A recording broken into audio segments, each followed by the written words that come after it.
I'm Yvonne Arunga, Country Director of Save the Children, Kenya and Madagascar. This morning we were at a village in Wajir County. Wajir is one of the ASAL counties that has been affected by the drought, the worst drought we've had in 40 years in Kenya.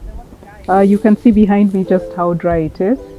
We were speaking with community members, and one of the things that's such a big issue when there's a drought is water.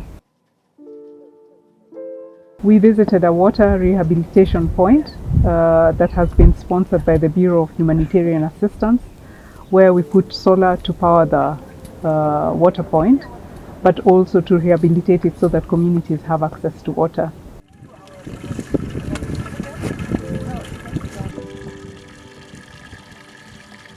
Water is a big issue in Wajir and all the other counties that's affected. The communities have lost their cattle. And what used to happen in ASAL counties in years past, yes, there'd be droughts, but the periods between the droughts would be long enough to ensure that, communities recovered, they restocked and recovered from the droughts. But what's happening with climate change is that the droughts are becoming more severe, they're becoming more frequent, and that hardly gives communities opportunities to recover.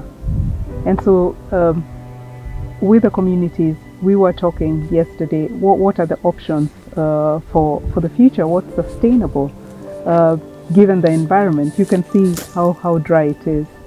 And one of the things the community members are thinking of, including of the county government, is options, for livelihoods, so pastoralism is one, but what other options could there be?